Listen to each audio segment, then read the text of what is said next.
संगत जी सत्संग की शुरुआत करते हैं और गुरु जी की महिमा का गुणगान करने के लिए इनवाइट करते हैं मंजुला आंटी को। मंजुला आंटी, आप प्लीज आए, गुरु जी का सत्संग शेयर करें।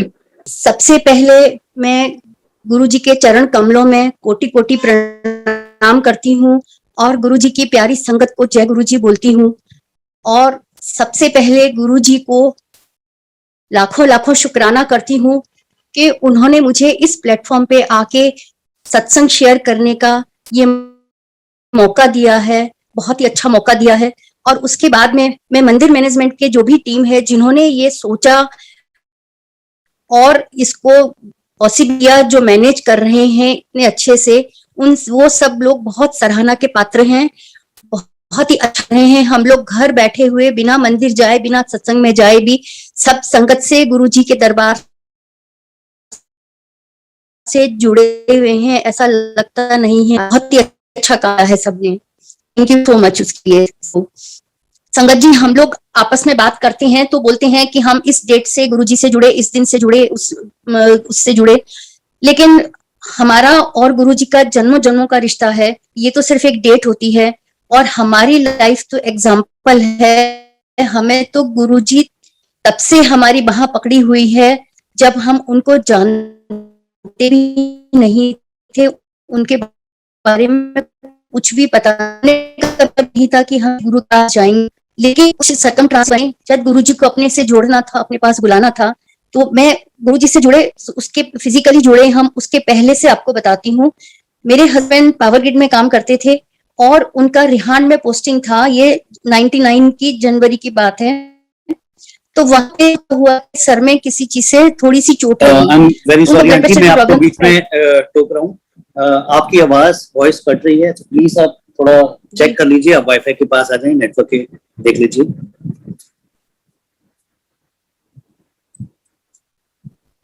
अच्छा,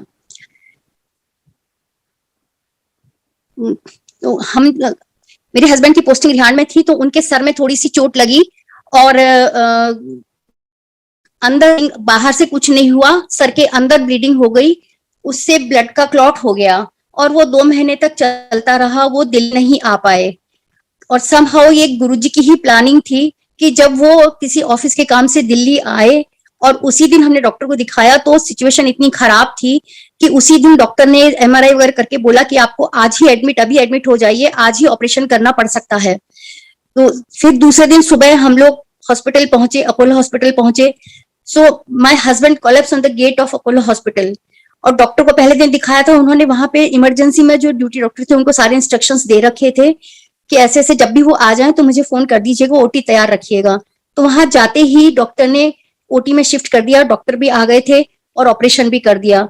तो आप देखिए, हम लोग अगर कई दिन की प्लानिंग करके भी ऐसी प्लानिंग नहीं कर सकते हैं, जो गुरुजी ने इतनी तुरंत फुरत में ऐसा किया कि जैसे सब कुछ हमारे लिए तैयार ही था। तो ऑपरेशन हो गया उनका और हम भी खुश थे कि चलो ऑपरेशन अच्छा हो गया, अब ठीक हो जाएंगे, धीरे धीरे रिकवर हो जाएंगे। लेकिन उसके 2-3 दिन बाद पता चला कि इनको ब्लड टेस्ट की रिपोर्ट आई तो किडनी फेलियर भी है, दोनों किडनी काम नहीं कर रही थी। तो हम लोग बहुत ही शॉक लगा हमको कि ये कैसे हो गया। खैर, उसके बाद में डॉक्टर्स ने डायलिसिस शुरू किया। तो स्टार्टिंग में गर्दन में छेद करके ट्यूब डाल के उससे स्टार्ट करते हैं डायलिसिस, और वो 1 महीने 1.25 महीने चलता है। उसके बाद में प्रॉपर शंट बनाना पड़ता है हाथ में, उससे डायलिसिस होता है। तो वो शंट बनाने का ट्राई किया डॉक्टर्स ने, लेकिन वो नहीं सक्सेस हुआ। फिर वो चलता रहा, ऐसे ही डायलिसिस चलता रहा और हम घर आ गए और फिर हीमोडायलिसिस के लिए हॉस्पिटल जाते रहे। मीनवाइल हम जहाँ रहते थे दिल्ली में, हमारे ही सोसाइटी में एक RC तिवारी अंकल रहते हैं जो SK बिरला जी के यहाँ काम करते हैं और वो भी बिरला जी के साथ जाया करते थे। तो उन्होंने हमको गुरुजी के बारे में बताया और कुछ कुछ उनके चमत्कारों के बारे में बताया और हमको बोला कि हम आपको वहां ले जाएंगे, आपकी सारी प्रॉब्लम सॉल्व हो जाएगी। तो उन्होंने एक वो सत्संग बताया, कोई अंकल का दूसरे दिन हार्ट का बाईपास सर्जरी होना था और वो पहले दिन गए, वहां पे लंगर खाया। तो गुरुजी ने उनको बोला कि कैडी सर्जरी होनी है, मैं कैडी सर्जरी जा, लंगर खा और खुश रहे। और दूसरे दिन उनके सारे पैरामीटर नॉर्मल आए। तो हमको जरा भी विश्वास नहीं हुआ। आप जानते हैं कि आजकल गुरु के नाम से ही मतलब कैसा वो लगता है, तो हम कुछ भी नहीं जानते थे, तो हमको भी विश्वास नहीं हुआ। लेकिन हम दूसरे दिन गए उनके साथ में, एम्पायर एस्टेट गए, और हमको इतना अच्छा लगा गुरु जी का ऑरा देख के और वहां देख के कि मैं बता नहीं सकती, कि जैसे कुछ खींचा चले जा रहे हो उनके पास में, ऐसा लग रहा था। बहुत अच्छा एनवायरनमेंट था। चाय प्रसाद आई, हमको उतना भी पता नहीं था कि चाय प्रसाद लंगर प्रसाद भी ये ब्लेसिंग होती है, इतना भी मालूम नहीं था। पर हमने चाय प्रसाद ली, लंगर प्रसाद किया और हम आ गए। उसके बाद में हम कभी कभी जाते थे, बहुत ही कम जा पाते थे, क्योंकि आईपी एक्सटेंशन से एम्पायर एस्टेट बहुत दूर पड़ता था, मेरे हस्बैंड उतना ड्राइव नहीं कर पाते थे, तो इसीलिए कभी कभी कोई ड्राइवर मिल जाता तो हम चले जाते थे। तो हमारी किसी से इतनी जान पहचान नहीं थी, हम किसी को जानते नहीं थे संगत वगैरह को। और हम जब जाते थे इतना अच्छा लगता था, गुरुजी एक हाथ से प्रसाद देते थे और हमारे दोनों हाथों में नहीं आता था। और हम लोग थोड़ा सा कुछ खा लें खाने के टाइम पे तो हमें खाना नहीं भाता है, लेकिन आधा आधा किलो मिठाई खा के भी, वो प्रसाद की मीठा खा के भी हम लोगों को लंगर प्रसाद भी पूरा भा जाता था। ये गुरुजी का चमत्कार था। उसके बाद में पेरिटोनियल डायलिसिस, क्योंकि वो शंट नहीं बन पाया तो डॉक्टर्स ने पेरिटोनियल डायलिसिस शुरू करवा दिया, जो कि पेट में ट्यूब डाल के किया जाता है। उसके बाद संगत जी एक बार हम मेरे हस्बैंड गाड़ी ड्राइव कर रहे थे, आईआईटी फ्लाईओवर पे एक्सीडेंट हो गया। हमसे 2-3 आगे गाड़ियां थी, सबसे आगे वाली गाड़ी ने अचानक ब्रेक लगाया और हमसे पीछे वाली गाड़ी तक 4-5 गाड़ियां एक साथ टकराई। उसमें गाड़ी को कुछ नहीं हुआ, लेकिन शायद स्टीयरिंग मेरे हस्बैंड के पेट में लगा, तो वो ट्यूब अपनी जगह से सरक गई और 2 दिन तक वैसे ही डायलिसिस होता रहा। और बाद में पता चला, लेकिन कोई प्रॉब्लम नहीं हुई, बाद में ट्यूब चेंज कर दी गई। उसके बाद में संगत जी 2003 में हम लोग वहां से गुड़गांव शिफ्ट हो गए, क्योंकि पावर ग्रिड ने वहीं जगह ले ली थी, वहीं सोसाइटी बन गई थी, तो हम यहाँ पे शिफ्ट हो गए थे। और संगत जी 2007 के अंदर मेरे हस्बैंड को हार्ट अटैक पड़ा, माइल्ड सा हार्ट अटैक पड़ा। ऑफिस में बैठे थे और वहां पे उनको चेस्ट में अनइजीनेस लगी, तो चूंकि ऑफिस में थे तो इनके कुलीग्स तुरंत मैक्स हॉस्पिटल ले आए। मैक्स हॉस्पिटल के पास ही ऑफिस पड़ता है और इधर पास में हमारा घर पड़ता है, तो 10 मिनट के अंदर उनको मेडिकल एड मिल गई। तो पता लगा, एंजियोग्राफी हुई, 2 आर्टरीज में ब्लॉकेज था और उसमें स्टेंट डाल दिया डॉक्टर्स ने।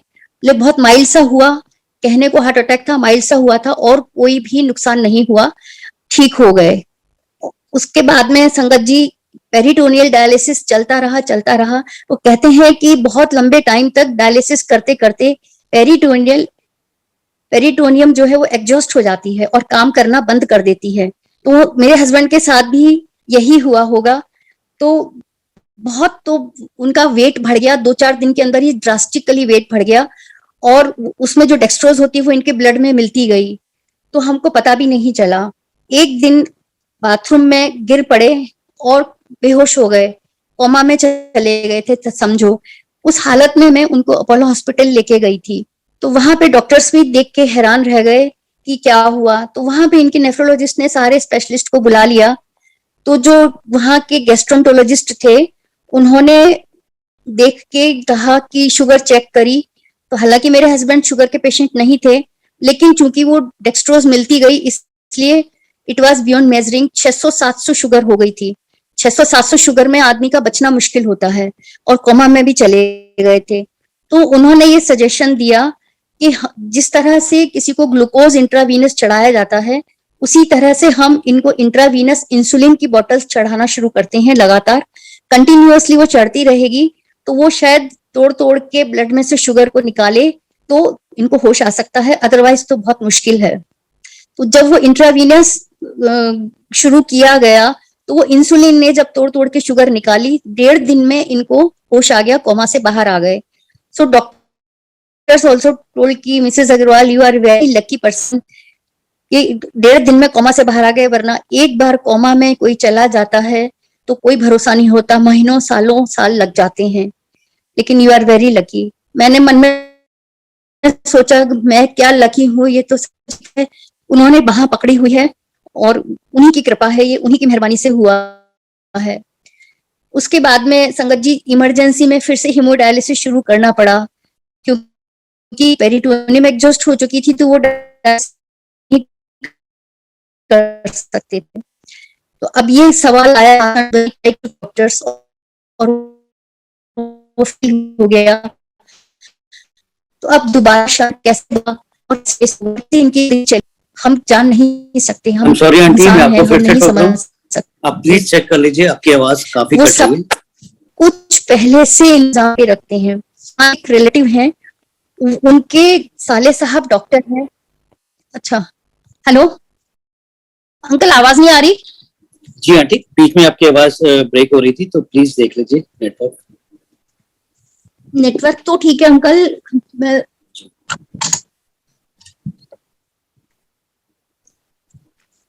मैं या तो वाईफाई के पास चली जाती हूँ। जी जी बिल्कुल। तो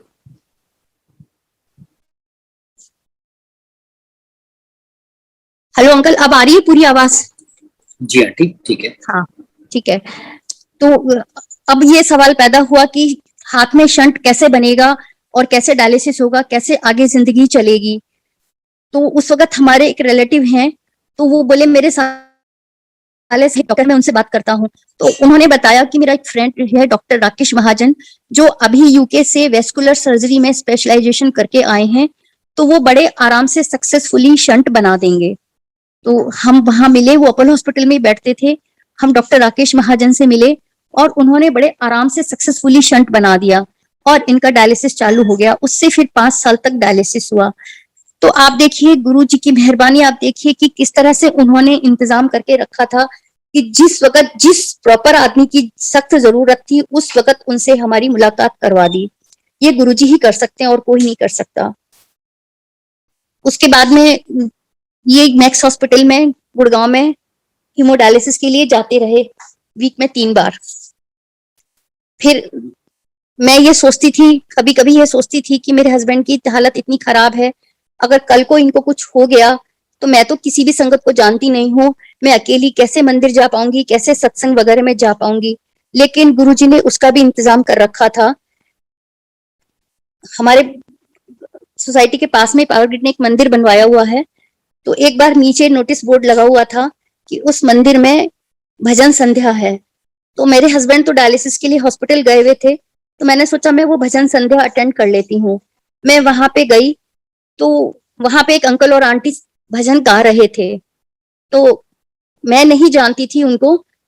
उन्होंने भजन जब गाया तो उसमें वो शायद मासूम आंटी, सदा आंटी और मासूम अंकल ही गा रहे थे भजन। तो उनका एक भजन है, हमने सुनी है गुरुजी तुमरी महिमा अपरंपार, उसमें आता है ओम नमः शिवाय शिव जी सदा सहाय, ओम नमः शिवाय गुरुजी सदा सहाय, वो आता है। तो वो जब गा रहे थे तो मैं सुन के हैरान रह गई कि ये तो हमारे गुरुजी का मंत्र है, तो ये कैसे इसमें गा रहे हैं। और मैं हमेशा गुरुजी का पेंडेंट पहन के रखती थी। तो जब भजन खत्म हो गए उसके बाद में मैं उन आंटी के पास गई और उनको दिखा के बोली कि आंटी आप भी इन्हीं गुरुजी को मानते हैं? तो उन्होंने बोला हाँ हम इन्हीं को मानते हैं, देखो हमने भी पेंडेंट पहन रखा है और हमारे हस्बैंड ने, बच्चों ने, सबने पहन रखा है पेंडेंट, उनको ही मानते हैं। उसके बाद में मीरा जौहर आंटी आगे आई, उन्होंने भी बोला कि देखो हमने भी पहन रखा है, हमारे बच्चों ने भी पहन रखा है, हम भी इनको मानते हैं। और 2-3 संगत और भी वहां पे मिली जो बता रही थी कि हम भी इसी संगत से जुड़े हुए हैं। तो इस तरह मेरा फिर से संगत से जुड़ना हुआ, मुलाकात हुई उन लोगों से।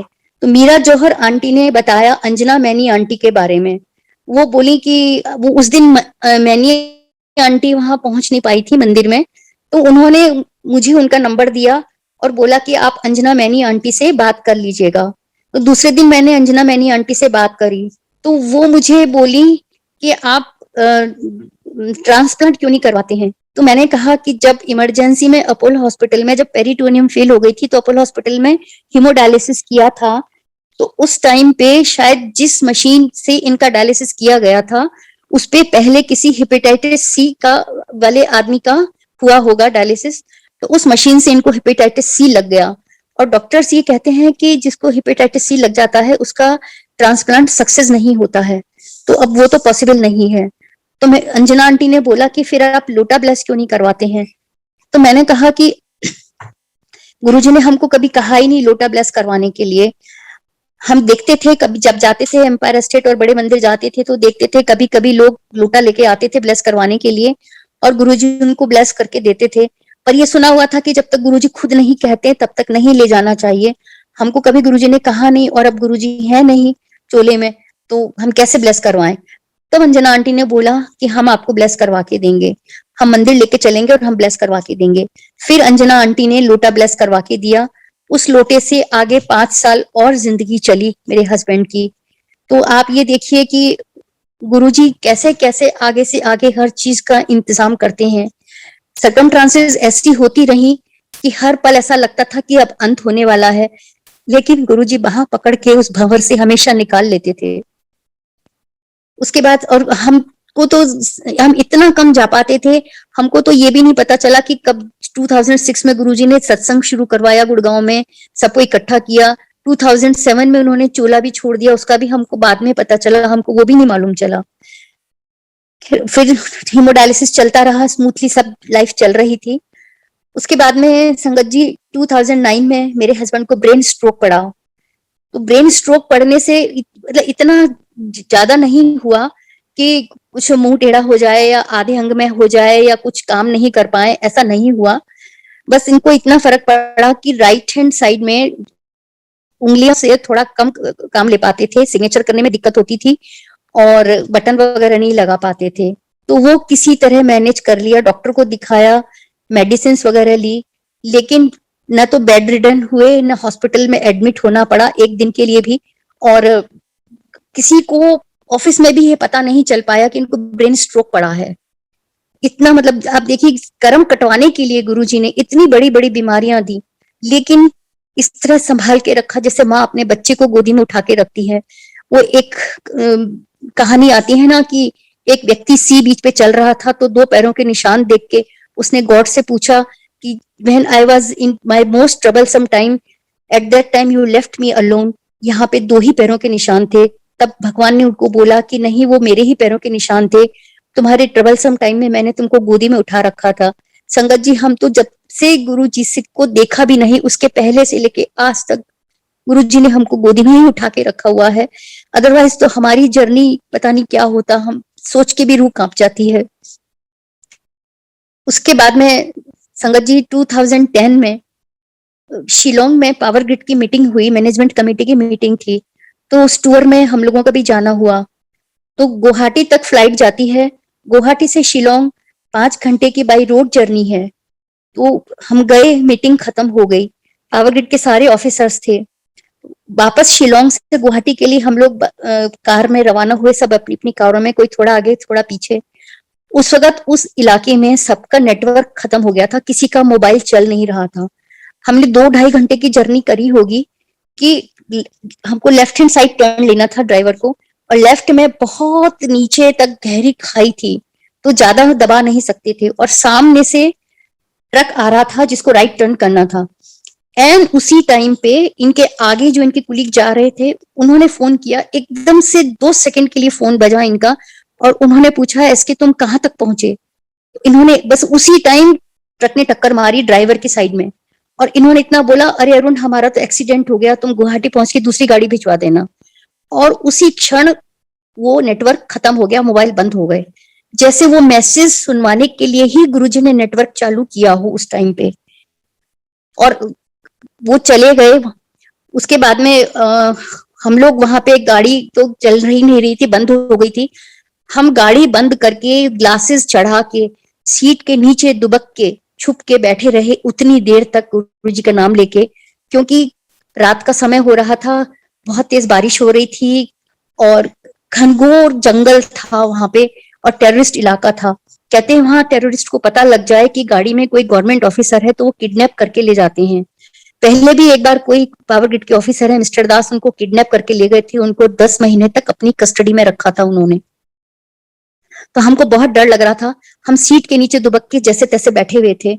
और वहां से गुवाहाटी वो पहुंचे, उनकी कुलीग, वहां से उन्होंने दूसरी गाड़ी भेजी, फिर 2-2.5 घंटे की जर्नी करके वो गाड़ी हम तक पहुंची। हम सेफली उस गाड़ी में गुवाहाटी पहुंच गए, और वहां पे उन्होंने होटल में कह भी रखा था कि हमारे कुलीग का एक्सीडेंट हो गया, वो रात को देर से पहुंचेंगे, आप किचन में खाना रखिएगा, बंद मत करिएगा। और हमको खाना भी मिल गया। तो आप देखिए उस हालात में कुछ भी हो सकता था, पता नहीं क्या हो जाता, लेकिन गुरुजी ने पूरी तरह से प्रोटेक्शन दिया हुआ था। गुरुजी हमेशा अंग संग रहे हमारे। उसके बीच में मैं बताती हूँ संगत जी, मेरी जो बड़ी बेटी है उसकी 2009 में शादी हो गई, बहुत अच्छा घर मिला, बहुत अच्छा लड़का मिला, सब हो गया। उन्होंने आपस में एक दूसरे को पसंद कर लिया था। अच्छा, हम जब गुरुजी के पास जाते थे तो देखते थे कई कई संगत लोग आते हैं, फोटोग्राफ लेके आते हैं अपने बच्चों के मैच के लिए और गुरुजी को दिखाते हैं कि गुरुजी ये ठीक है, वो ठीक है। गुरुजी उनको सजेस्ट भी करते थे, ये नहीं इससे करो। तो मैं मन में सोचती थी कि छोटी बेटी के लिए हमको मैच ढूंढना था, तो मैं सोचती थी गुरुजी तो है नहीं, हम किसको पूछेंगे, कैसे हमको पता चलेगा कि कौन सा मैच ठीक है, कौन सा नहीं, हम कैसे डिसाइड करेंगे। लेकिन गुरुजी ने वो भी प्रॉब्लम अपने आप सॉल्व कर दी। 2011 में गुरुजी के महासमाधि दिवस के दिन अंजना मैनी आंटी मेरे को बोली कि ओल्गा आंटी के यहाँ सत्संग है, चलो वहां चलते हैं। तो हम दोनों वहां चले गए। वहां सत्संग अटेंड करके हम निकले तो 4 साढ़े 4 बज गए थे। तो अंजना आंटी ने बोला कि चलो हम गुरुजी के मंदिर बाहर से ही मत्था टेक के फिर गुड़गांव चलेंगे, आज महासमाधि दिवस है तो हम माथा टेक के चलेंगे। मैंने कहा ठीक है चलो। तो हम गुरुजी के मंदिर गए, वहां पे माथा टेका और फिर हम गुड़गांव के लिए रवाना हुए।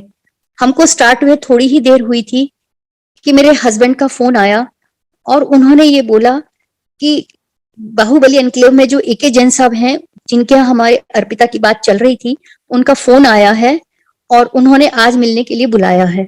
उसी वक्त अंजना आंटी बोली कि देख गुरुजी ने तेरे को इंडिकेशन दे दिया है, तेरी बेटी की शादी वहीं तय होगी, देख लेना। हम शाम को वहां से मिलने उनके यहाँ मिलके आए। संगत जी उन्हीं के घर में उसकी शादी फिक्स हुई और 2011 में उसकी भी शादी हो गई। और वो भी बहुत अच्छा परिवार, बहुत अच्छा लड़का, सब कुछ गुरुजी ने बहुत अच्छा किया हमारे साथ में। हम बहुत खुश हैं, बहुत सेटिस्फाइड हैं हर तरह से। उसके बाद संगत जी 2012 में छोटी बेटी को डेंगू फीवर हो गया तो उसके प्लेटलेट्स इतने गिर गए थे कि 28,000 तक पहुंच गए थे। हम लोग घबराए, उसको एडमिट किया, उनके इन लॉज ने उसको एडमिट किया मैक्स हॉस्पिटल पटपड़गंज में। तो वहां पे डॉक्टर ने हम लोगों को बोला कि आप ब्लड का इंतजाम करिए, प्लेटलेट चढ़ाने पड़ेंगे। हमने एक दो लोगों से बात भी कर ली थी। मैं जब गई हॉस्पिटल तो गुरुजी का एक पेंडेंट लेके गई, वो उसके पिलो के नीचे रख दिया और मैंने उसको बोला कि तू कुछ मत कर, लेटी लेटी सिर्फ गुरुजी का मंत्र जाप करती रहे, मन ही मन में मंत्र जाप करती रहे और वो पिलो के नीचे रखा रहने दे। आप विश्वास नहीं करेंगे संगत जी, न तो ब्लड लेना पड़ा, न प्लेटलेट चढ़ाना पड़ा। दूसरे उसी दिन रात से उसके प्लेटलेट अपने आप बढ़ने शुरू हो गए। 2 दिन में पूरे नॉर्मल क्वांटिटी में आ गए और तीसरे दिन उसको हॉस्पिटल से छुट्टी मिल गई। ये गुरुजी ही कर सकते हैं, गुरुजी का ही चमत्कार है, उनकी ही कृपा है। हर तरह के सर्कमस्टांसेस में, हर हालात में गुरुजी किस तरह बचा के निकालते हैं कि हम शब्दों में नहीं बयां कर सकते। उसके बाद अब संगत जी मैं अपने फादर का सत्संग सुनाती हूँ। मेरे फादर जयपुर में रहते थे और उनका राजस्थान यूनिवर्सिटी के पास में बिरला मंदिर के पीछे बंगलो था, अच्छा प्राइम लोकेशन पे बड़ा बंगलो था। तो उनको कुछ हेल्थ प्रॉब्लम ऐसी थी, नी रिप्लेसमेंट करवाया था उन्होंने, वो फेल हो गया था, तो थोड़ा सा बेड रिडन से ही थे। तो उसके बाद में मेरी मदर को भी 2010 में वर्टिब्रा कोलैप्स की प्रॉब्लम हो गई थी, तो डॉक्टर ने उनको बेड रेस्ट बता दिया। तो हम उनको गुड़गांव ले आए थे, तो यहाँ पे उन्होंने बेड रेस्ट किया और 2 महीने रहे तो उनको अच्छा लगा, ठीक हुआ, तो वापस जयपुर चले गए। लेकिन वहां जाके उनकी फिर तबीयत खराब हो गई। देन अप्रैल 2011 में मेरे हस्बैंड ने उनको फाइनली गुड़गांव शिफ्ट कर लिया। Because my husband's health problem, I was not able to go frequently Jaipur to look after them. तो उनको यहाँ लाने से हम सारा सबका ही हेल्थ प्रॉब्लम एक साथ देख पाते थे, तो उनको हमने शिफ्ट कर लिया। तो उनको यहाँ बुला लिया हमने, तो उस मकान को रेंट आउट कर दिया। तो जो टेनेंट को हमने रखा था उसने एक बिल्डर से कोलेब्रेशन कर लिया और उसको झूठ बोल दिया कि पसारी साहब ने ये मकान मुझे बेच दिया है और हम लोग यहाँ पे मल्टी स्टोरी फ्लैट्स बनाएंगे। उसके बाद में वहां पे से कुछ प्रॉपर्टी डीलर्स का मेरे पास फोन आया कि आपने मकान बेच दिया है क्या? मैंने कहा नहीं, बिल्कुल नहीं बेचा है। फिर हम जयपुर गए, उन लोगों से मिले और जब बिल्डर से मिलके हम घर गए तो वहां पे वो टेनेंट नहीं थे, उनका कजन ब्रदर था, तो वो अपने गांव धौलपुर गए हुए थे। तो हमने उसको बोला कि हम पुलिस को बुलाएंगे, तुम्हारे ब्रदर ने ऐसे ऐसे फोर्जरी की है। तो उसने कहा मैं एग्जाम देने आया था यूनिवर्सिटी में, एक बैग लेके आया था, ये मैं बैग लेके चला जाता हूँ, आपकी चाबी लीजिए, आप जाने, आपका मकान जाने और पाठक साहब जाने। और हमको इस तरह मकान की चाबी मिल गई, हम लॉक लगा के वापस गुड़गांव आ गए, क्योंकि दूसरे दिन मेरे हस्बैंड का डायलिसिस होना था। उसके 3-4 दिन बाद में फिर पाठक जी का फोन आया, तो उन्होंने बोला आप लॉक खोलिए। तो हमने उनको यही बोला कि हम इसी शर्त पे खोलेंगे कि आप कोई मकान ठीक कर लीजिए, हम जैसे ही खोलेंगे आपको यहाँ से शिफ्ट करना पड़ेगा। तो वो मान गए। और संगत जी इस तरह से आप देखिए, इतना प्राइम लोकेशन का इतना बढ़िया बंगलो था, एक नया पैसा खर्च नहीं करना पड़ा, कोई पुलिस नहीं बुलानी पड़ी, कोई वर्बल झगड़ा नहीं हुआ, फिजिकल कोई कुछ नहीं हुआ, और बड़े आराम से वो मकान खाली हो गया। और ये सब गुरुजी की प्लानिंग थी। देयर इज नथिंग को इंसिडेंस, सब गुरुजी की प्लानिंग थी। क्योंकि वो मकान फिर हमने जून 2012 में बेच दिया था। वो सेल करने के बाद में साल भर बाद मेरे हस्बैंड की डेथ हो गई थी। तो गुरुजी को पता था कि इनकी जिंदगी इतनी ही है। इनकी डेथ के बाद तो हम एक बार भी जयपुर नहीं जा पाए, ना हम उसको रेंट आउट कर पाते, ना हम उसको सेल कर पाते, हम कुछ भी नहीं कर पाते। कोई अगर दरवाजा तोड़ के भी अंदर घुस जाता तो भी हम कुछ नहीं कर पाते थे। तो गुरुजी ने ही उस आदमी के दिमाग में ये भरा और ऐसी प्लानिंग करी कि मतलब बिना किसी प्रॉब्लम के स्मूथली वो मकान खाली हो गया। उसके बाद में यहाँ पे गुड़गांव में उनको फ्लैट दिलवा दिया। फिर मेरे हस्बैंड ने वो फ्लैट तैयार करवा के उसको भी रेंट आउट करवा दिया, और जून 2013 तक वो रहे। और संगत जी उनको पता था गुरुजी को कि इनकी जिंदगी खत्म होने वाली है। तो आप देखिए, उसके पहले एक बार इंदौर में मीटिंग हुई, तो उज्जैन में महाकालेश्वर जी के दर्शन करवाए गुरुजी ने, हमको वो मौका दिया। 13 के अंदर बनारस यूनिवर्सिटी के अंदर कुछ काम निकला ऑफिस का, तो हम बनारस गए, तो काशी विश्वनाथ जी के भी दर्शन करवाए। ये गुरुजी की ही मेहरबानी है कि उनको अपने पास बुलाने से पहले उन्होंने ये भी मौका दिया उनको। उसके बाद संगत जी, मेरे फादर का मैंने बताया कि नी रिप्लेसमेंट फेल हो गया था। तो जनवरी 2014 में उनको बहुत भयंकर पेन हुआ, इतना सीवियर पेन हुआ कि वो बस कह के मैं इस पेन के साथ जिंदा नहीं रहना चाहता, मुझे मरने की गोली ला दो। तो मैं एम्बुलेंस बुला के उनको पारस हॉस्पिटल लेके गई, वहां पे दिखाया डॉक्टर को। तो डॉक्टर ने बोला कि एक हिंज वाली रॉड आती है, वो हम इनके एक सर्जरी और करेंगे, वो इनके इसमें डाल देंगे, तो कभी पैर मुड़ा भी तो वो हिंज लोड ले लेगी, तो कभी प्रॉब्लम नहीं होगी। एक सर्जरी और करवानी होगी। तो हमने कहा ठीक है, हम सोच लेते हैं। हम घर आ गए। तो जब मेरे फादर जयपुर में होते थे, तो उन्होंने एक यूटीआई की पॉलिसी ली हुई थी 3 लाख रुपीज की। तो उसका 15 साल का लॉक इन पीरियड था, और उसके एवज में 2000 रुपीज पर मंथ उनके अकाउंट में आते थे।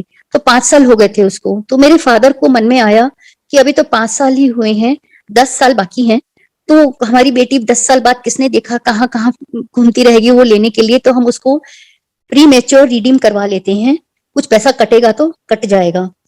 तो वहां पे एक एजेंट से मेरे फादर ने बात करी, तो उन्होंने पता करके बताया कि ये आप प्री मेच्योर तभी रिडीम कर सकते हैं एक ही, अनलेस कि आपको कोई बहुत हेल्थ प्रॉब्लम हो और उसके लिए कोई लंबा ट्रीटमेंट होना हो और उसमें 3-4 लाख रुपए का खर्चा होना हो, तभी आप कर पाएंगे। तो हमने कहा ठीक है। तो हम 3-4 दिन पहले ही डॉक्टर को दिखा के आए थे, उन्होंने ये बताया ही था कि इनकी सर्जरी करनी होगी। तो मैं डॉक्टर के पास गई और उनको बोला कि डॉक्टर साहब आपको ये सर्टिफिकेट देना पड़ेगा, हमको पैसे का इंतजाम करना पड़ेगा सर्जरी के लिए। तो उन्होंने बड़े आराम से वो सर्टिफिकेट दे दिया, और उसके बेसिस पे वो पॉलिसी हम रिडीम कर पाए। 10-15 हजार रुपए कटे, बाकी पैसे हमको वापस मिल गए। और संगत जी आप देखिए, उसके बाद में मेरे फादर का नी पेन भी खत्म हो गया, मतलब बहुत बियरेबल हो गया। उनका सेक होता था और पेन रिलीफ ऑइंटमेंट लगा देते थे दिन में 2-3 बार, लेकिन जो इतना अनबियरेबल था बहुत ही कम हो गया। जैसे कि गुरुजी ने वो 4-6 दिन हफ्ते भर का जो उनको भयंकर दर्द था, सिर्फ वो पॉलिसी रिडीम करने के लिए या इसके लिए ही किया होगा। अदरवाइज तो अगर हम उस डॉक्टर के पास नहीं गए होते, तो हमारा एकदम नियरेस्ट रिलेटिव भी होता तो वो भी झूठा सर्टिफिकेट नहीं देता। तो ये गुरुजी की प्लानिंग होती है, ये आप देखिए। उसके बाद में संगत जी, अब मैं मेरा सत्संग सुनाती हूँ। मुझे ये 2018 में यहाँ पे हमारे पास में एक नवयुग अपार्टमेंट है, उसमें नंदिता बख्शी आंटी रहती हैं। तो उन्होंने अपने घर में मंथली सत्संग शुरू किया था फर्स्ट थर्सडे को। तो उनका मैसेज आया, तो मैं 2-3 बार उनके यहाँ सत्संग अटेंड करने गई। उसके बाद में जनवरी 19 में उनका सत्संग का मैसेज फिर से आया, 10 जनवरी को था। तो मैंने उनको बोला कि आंटी मेरे को कफ एंड कोल्ड बहुत हो रहा था, तो मैं बोली आंटी इस बार मेरी तबीयत ठीक नहीं है तो मैं नहीं आ पाऊंगी। तो बोली ठीक है आंटी, मेरे को गुरुजी ने ड्रीम में दिखाया भी था कि आप बीमार हैं, तो कोई बात नहीं, मैं आपको लंगर प्रसाद भेजूंगी। तो मैंने मन में सोचा कि एक तो सत्संग करें और मैं ऐसी कौन सी वीआईपी हूँ कि मुझे घर पे वो भेजें प्रसाद। तो मैंने कहा नहीं आंटी आप घर पे मत भेजिएगा, मैं ठीक होने के बाद में जब भी आपके घर आऊंगी तो जो भी आप खिलाएंगे उसको लंगर प्रसाद मान के खा लूंगी। तो बोली ठीक है। और उसी दिन संगत जी कुछ सिम्टम मुझे आया, तो उसके बाद में अगले 3-4 दिन भी वो सिम्टम आता रहा और परसिस्ट करता रहा। तो फिर मैंने नंदिता आंटी को फोन किया और उनको बोला कि आंटी आप मुझे बताइए गुरुजी ने आपको एग्जैक्टली ड्रीम में क्या दिखाया था। तो आंटी ने मुझे बोला कि गुरुजी ने मुझे ड्रीम में दिखाया था कि मैं कुछ प्रसाद लेके आपके घर आई हूँ और आप बीमार हैं, पलंग पे लेटे हुए हैं और आपका घर अस्त व्यस्त है, things are not in proper manner. तो मैंने कहा आंटी मैंने इसलिए फोन किया कि मुझे उसी दिन से ये एक सिम्टम आया जो अभी भी परसिस्ट कर रहा है। तो बोली कि आंटी आप कुछ मत बोलिए, मैं कुछ फल और जल प्रसाद मंत्र बोल के आपको गुरुजी की ब्लेसिंग से करके आपको लाके दूंगी, आप वो ले लीजिएगा। नंदिता आंटी आई, कुछ फल और जल प्रसाद की बोतल लेके आई और बोली कि ये आप जल पीते रहिए और ये फल आप खा लीजिएगा, ये गुरुजी की ब्लेसिंग है। तो आप देखिए संगत जी, हम सोचते हैं कि हम नहीं जा पाते हैं या गुरुजी हमको भूल गए, हम भले ही भूल जाएं, गुरुजी हमको नहीं भूलते हैं। कैसे कैसे गुरुजी ने उनको ड्रीम दिखाया और किस तरह कनेक्ट किया, किस तरह से। उसके बाद में गुरुजी 6 फरवरी को मेरी सर्जरी होनी थी। डॉक्टर ने हॉस्पिटल में मुझे ओटी में शिफ्ट कर लिया था, लेकिन सर्जरी करने के जस्ट पहले उनके दिमाग में आया कि पहले हमको बायोप्सी कर लेनी चाहिए। तो उन्होंने बायोप्सी का सैंपल भेज दिया। 4-5 दिन बाद में सैंपल की रिपोर्ट आई तो इट वाज मैलिग्नेंट। तो उसके बाद में 15 फरवरी को मेरी सर्जरी हो गई और वो जो सर्जरी में जो निकला था उसका भी सैंपल बायोप्सी के लिए भेजा गया। उसकी रिपोर्ट आई, वो रिपोर्ट हमने 4-5 डॉक्टर्स को दिखाई।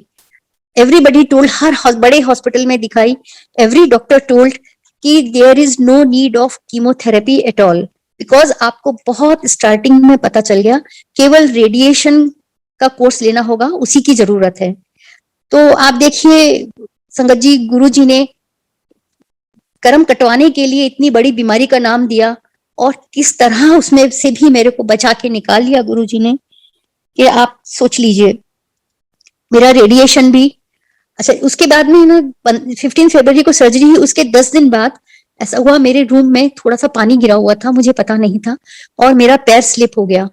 मैं इतनी बुरी तरह गिरी थी कि मेरा राइट लेग तो मुड़ गया था और लेफ्ट लेग पूरा स्प्लिट हो गया था। थाई और हिप के बल में इतनी बुरी तरह जमीन पे गिरी थी कि मैं बता नहीं सकती। मेरे कमरे में गुरुजी का स्वरूप है, सिर्फ मेरे मुंह से इतना निकला, गुरुजी प्लीज कृपा कीजिए मेरे को फ्रैक्चर ना हुआ हो, अगर पैर में प्लास्टर चढ़ गया तो मैं कैसे हॉस्पिटल जाऊंगी, कैसे रेडिएशन का कोर्स हो पाएगा। एनीवेज आप देखिए, और 15-20 दिन तक मैं वो पोर्शन कहीं टच नहीं कर पाती थी, पलंग पे चेयर पे कहीं बैठ नहीं पाती थी, खड़े खड़े नहाती, खड़े खड़े खाना खाती, या तो खड़े रहूं या लेटी रहूं। इतनी बुरी तरह गिरने के बावजूद फ्रैक्चर तो दूर की बात है, गुरुजी ने हेयरलाइन क्रैक भी नहीं होने दिया। मैं हॉस्पिटल भी जाती रही, मेरा रेडिएशन भी होता रहा, मुझे कहीं कोई बाधा नहीं पड़ी ट्रीटमेंट के अंदर। और ये देखिए कि किसी को रेडिएशन भी लेते हैं उस दौरान कोई कोई साइड इफेक्ट होते हैं, मुझे न कोई वॉमिट हुई, न कोई एपिटाइटिस लॉस हुआ, न वीकनेस लगी, न चक्कर आए, कुछ भी नहीं हुआ। मैं कार से उतर के पैदल नीचे डिपार्टमेंट में चली जाती थी और रेडिएशन के बाद में भी ऊपर पैदल ही आती थी कार में बैठने के लिए, और हंसते खेलते मेरा रेडिएशन का कोर्स पूरा हो गया, मुझे कोई प्रॉब्लम नहीं हुई। ये गुरुजी की कृपा है, इसके अलावा और कुछ नहीं है। उसके बाद में संगत जी मैं बताती हूँ लास्ट ईयर की बात। फरवरी 2020 में वहां नवयुग अपार्टमेंट में ही एक सरला आंटी रहती हैं, वो एवरी वेडनेसडे को अपने घर में सत्संग रखती हैं। मैं 1-2 बार उनके यहाँ भी गई, सत्संग के लिए गई थी। तो फरवरी 2020 में नंदिता आंटी का ही फोन आता है और वो मुझे कहती हैं कि आंटी, सरला आंटी का फोन आया है, उन्होंने मुझे बोला है कि आपको ये मैं बता दूं कि आज आप अपनी मम्मी को लेके आइएगा सत्संग में, ये गुरुजी ने कहा है। मेरी मम्मी को, जैसे मैंने बताया, वर्टिब्रा कॉलेज की प्रॉब्लम हो गई थी, तो वो ज्यादा देर बैठ नहीं पाती हैं। दूसरा, वो प्याज लहसुन भी नहीं छूती हैं, तो इसलिए वो घर में तो गुरुजी को मानती हैं पर सत्संग वगैरह में नहीं जाती हैं। तो जब गुरुजी का आदेश था तो मैं उनको लेके गई। वहां जाते ही सरला आंटी देख के बड़ी सरप्राइज हुई। आंटी, मैं आज पहली बार आपकी मम्मी को देख रही हूँ, कभी मिली नहीं हूँ, मुझे ड्रीम में गुरुजी ने यही शक्ल दिखाई थी और इनको ही बुलाने के लिए बोला था। और दूसरी बात गुरुजी, आप हैरानी की देखिए, नंदिता, उनको, सरला आंटी को पता भी नहीं था कि मेरी मम्मी प्याज लहसुन नहीं खाती हैं, बट उस दिन उनके लंगर प्रसाद में जरा भी प्याज लहसुन नहीं था। मेरी मम्मी ने आराम से लंगर प्रसाद भी खाया। अब मैं समझ पाती हूँ, क्योंकि फरवरी के बाद मार्च से ही लॉकडाउन और कोरोना फैलना ये सब चालू हो गया था। तो मेरा मानना ये है कि गुरुजी ने उस दिन इतने उससे मैसेज देके मेरी मम्मी को बुलाया और लंगर प्रसाद खिला के उनको लाइफ एक्सटेंड का ब्लेसिंग दिया है, क्योंकि उनको पता था गुरुजी को कि ये दिन ऐसे आने वाले हैं कि सबको घर में बंद रहना पड़ेगा। अगर उस वक्त मेरी मम्मी को कुछ हो जाता तो मैं घर में एकदम अकेली रह जाती। आज मेरी मम्मी है मेरे साथ में और उनके पीछे एक पेशेंट केयर लड़की 24 आवर्स रहती है और एक लेडी और रहती है घर के काम में हेल्प करने के लिए, वो भी 24 आवर्स है। तो हम घर में 4 जने रहते हैं। लॉकडाउन का टाइम हंसते खेलते निकल गया, इतना 1.25 साल आराम से निकल गया, कोई लोनलीनेस फील नहीं हुई हमको घर में रह के भी। तो ये देखिए कि गुरुजी की कितनी बड़ी प्लानिंग है। गुरुजी, इतनी एडवर्स सिचुएशन हमारी लाइफ में आई, लेकिन हर वक्त गुरुजी ने हमारी बाह पकड़ के हमको उस भंवर से निकाल दिया। वो कहते हैं, अपने शब्द होता है ना, जे तू ना फड़दा साड़ी बाह असा रुड़ जाना सी, सानू किथे ना मिले दी था असा रुड़ जाना सी। संगत जी, हमारी लाइफ तो बहुत सटीक एग्जाम्पल है इस चीज का।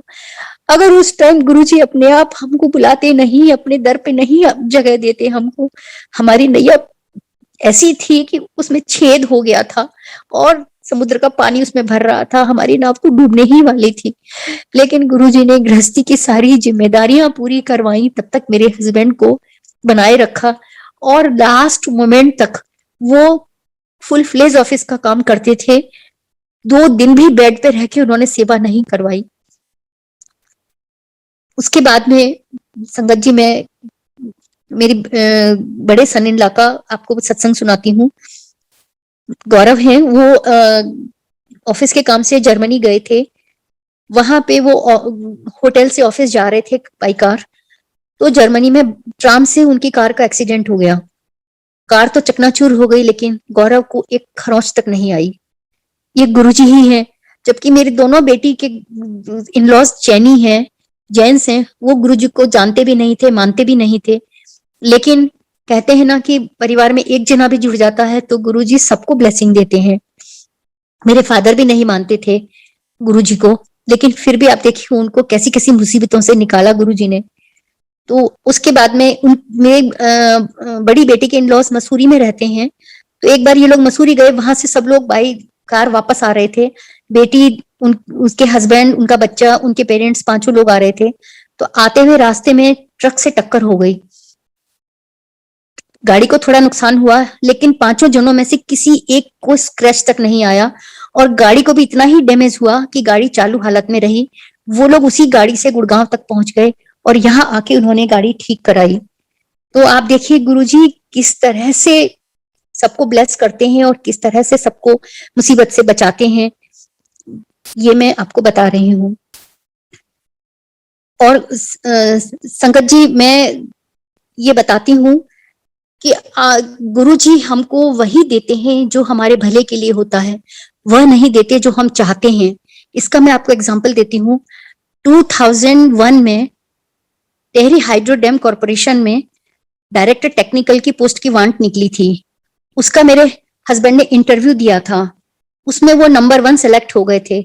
तो हम लोग बड़े खुश थे कि चलो बहुत अच्छी बात है।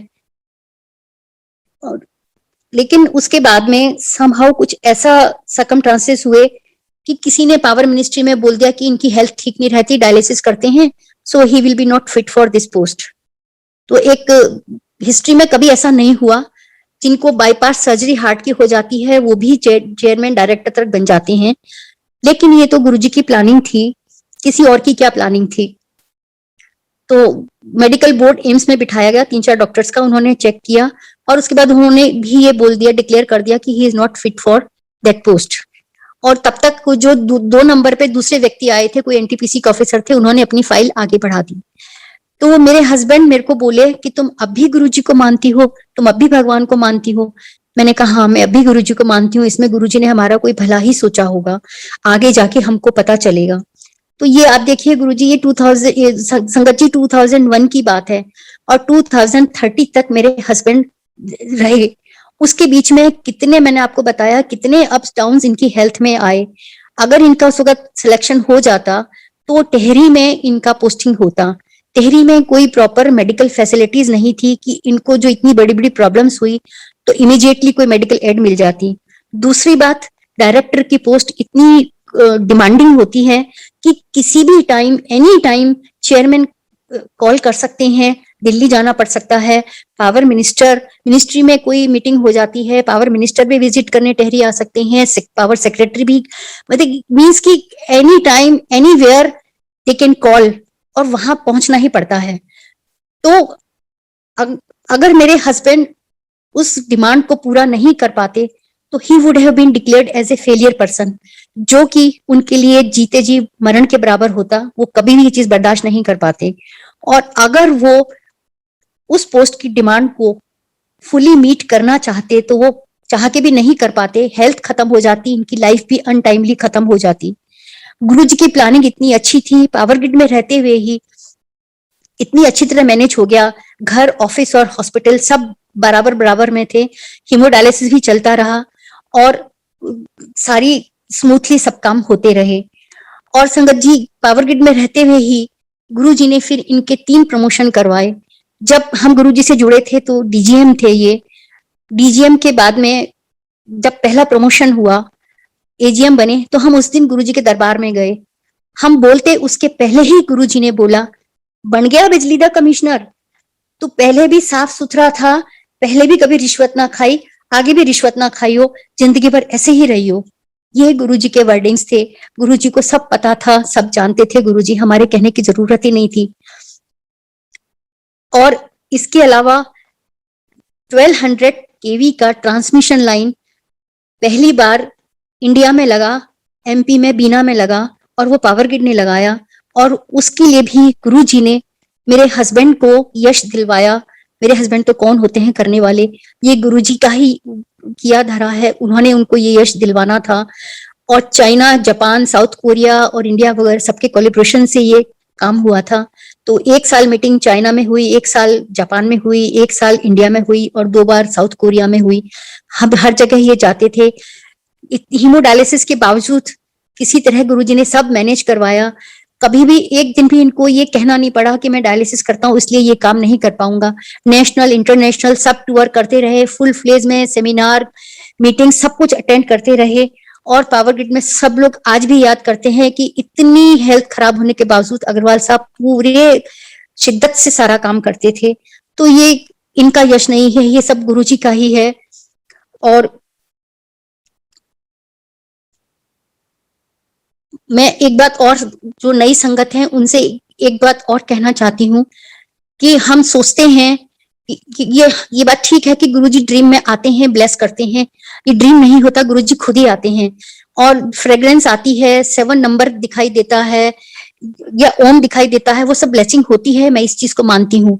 लेकिन अगर संगत जी आपको इसमें से कुछ नहीं नजर आए या कुछ फील नहीं हो, तब भी ये मत सोचिए कि हमको ब्लेसिंग नहीं मिली। जिनको ये सब दिखाई देता है उनको ब्लेसिंग मिलती है, हमको नहीं मिलती है। क्योंकि हमको 22 साल हो गए गुरु से जुड़े हुए। मुझे न तो कभी गुरुजी ड्रीम में आए, न कभी कोई फ्रेग्रेंस फील हुई, न कभी ओम दिखाई दिया, न कभी 7 नंबर दिखाई दिया। इनफैक्ट मेरी जब सर्जरी होनी थी तो जिस फ्लोर पे मुझे थिएटर में ले जाना था, वहां 2 ऑपरेशन थिएटर थे, एक 6 नंबर का और एक 7 नंबर का। मैं मन में खुश हो रही थी कि मुझे 7 नंबर के ऑपरेशन थिएटर में ले जाएंगे, लेकिन मुझे 6 नंबर के में ले जाया गया। कुछ भी नहीं होने के बावजूद आप देखिए गुरुजी हर पल हमारे साथ हैं, हर पल वो हमें संभाल रहे हैं, हमारे अंग संग हैं। हमारी जिंदगी कभी की खत्म हो जाती, आज जो इज्जत से हम रह रहे हैं, हम दर दर के भिखारी हो जाते अगर गुरुजी ने हमको नहीं संभाला होता तो हम लाखों जन्म लेके भी गुरुजी का शुक्रिया अदा नहीं कर सकते, उनका कर्ज नहीं उतार सकते। और संगत जी, मैं जो गुरुजी के टाइम से जो लोग जुड़े हैं उन लोगों से मेरी एक रिक्वेस्ट है कि हम नई संगत को अगर हम जब गुरुजी के दर का रास्ता बताते हैं तो गुरुजी के बारे में हमको पूरा पूरा बताना चाहिए, क्योंकि हमने कुछ गलतियां की गुरुजी से जुड़ने के बाद भी हमको मालूम नहीं था। इतनी हेल्थ खराब होने के कारण हमारे मन में पूरी सेटिस्फेक्शन नहीं थी। हम ज्योतिषी के पास जाते थे, उनसे पूछते थे, उन्होंने जो रिंग बताई वो भी रिंग पहनी, लेकिन बहुत बाद में हमको पता चला कि ये सब नहीं करना चाहिए, इससे गुरुजी की ब्लेसिंग मिलने में बाधा पड़ती है। तो हमने वो फिर रिंग उतार दी और फिर हमने वही किया जो हमको पता चलता था। तो संगत जी, जो नए लोगों को हम जोड़ते हैं उनको सारी बात बतानी चाहिए, ये मैं रिक्वेस्ट करती हूँ। और गुरुजी के बारे में तो जितना कहा जाए उतना कम है। मैं गुरुजी से यही प्रे करती हूँ कि ये कोविड को जल्दी से जल्दी खत्म करें और वापस पुराने दिन आए, वापस सब लोग संगत एक साथ बैठे, गुरुजी को याद करें, गुरुजी के चरणों में बैठे हैं, मंदिर जाएं, दर्शन करें, वो सब वापस चालू हो। और सबको मैं फिर से जय गुरुजी बोलती हूँ और गुरुजी को कोटि कोटि शुक्राना करती हूँ। और गुरुजी की जो टीम मैनेज कर रही है, हमको ये अवसर मिलता है, उनको भी जितनी तारीफ की जाए उतनी थोड़ी है। जय गुरुजी।